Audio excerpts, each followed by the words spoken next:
नमस्कार शेतकरी मित्रांनो, मी अभिनव जांगळे आपलं स्वागत करतो आपल्या डेली कट्ट्यावरती. आजचा व्हिडिओ ऊस लागवडीबद्दलचा व्हिडिओ आहे मित्रांनो. तर आता सगळ्यात पहिल्यांदा आपण आलो आहे आपल्या ऊसाच्या बेने प्लॉटवरती. सर्व काही पूर्वतयारी आपण आपल्या गाडीतून आणलेली आहे आणि हा आपला समोरचा बेने प्लॉट जो आहे हा 8.5 महिन्यांपर्यंतचा बेने प्लॉट आहे. तर मित्रांनो, तुम्हाला जो समोर प्लॉट दिसतोय हा हा आपला सव्वा सव्वा 10 महिन्यांचा बेने प्लॉट आहे आणि आपण आपला सध्या जी रानाची तयारी चालू आहे, सर्व काही पूर्वतयारी आपण करून ठेवलेली आहे मित्रांनो. यावेळेस प्रथमच आपण आपल्या शेतामध्ये पॉवर टिलरच्या माध्यमातून सरी सोडतोय.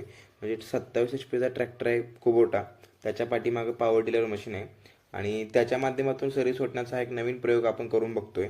पण अनफॉर्च्युनेटली तो काय आपल्या रानामध्ये सक्सेसफुल झाला नाही. याने काय झालं, तुम्ही बघू शकता ते खालची मऊ माती उचलून वरती फेकते आणि पाठीमागचा रेझर सुद्धा ती माती ढुंबायला लावतोय.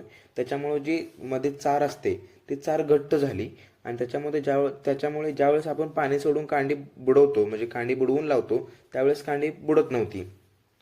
मग आपण निर्णय काय घेतला, बैलांच्या माध्यमातून बळीरामचा सिंगल नांगर त्या सरीतून फिरवून घेतला आणि परत त्यात ऊसाची लागण केली. आणि मित्रांनो, ह्याने अजूनही तोटा काय, सरी योग्य सुटत नाही. काही ठिकाणी 4 फूट सरी भरली, काही ठिकाणी 5 फूट भरली. असं म्हणजे दोन सऱ्यांच्या मधलं अंतर जुळून येत नाही. ड्रायव्हर चांगला असेल तर तेही शक्य होतं, पण शक्यतो ह्यानं तुम्ही रिस्क घेऊ नका. आपल्या ट्रॅक्टरच्या रेझरने सरी सोडा, ते पण सरी सोडून मग अंतर मोजा.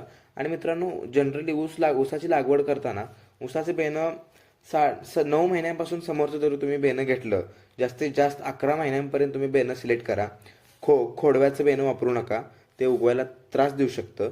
आणि जनरली लागणीच्या बेण्याला डोळे चांगले असतात. आता आपण ऊसाची लागण लगेच चालू केली. पाठीमागं बैल जोड बघू शकता. बळीरामचा नांगर घेऊन प्रत्येक सरीतून ते बळीरामचा नांगर फिरवायला चालू आहे. ट्रॅक्टरच्या माध्यमातून आपण ऊसाची सर्व पूर्वतयारी म्हणजे 200 लिटर पाण्यामध्ये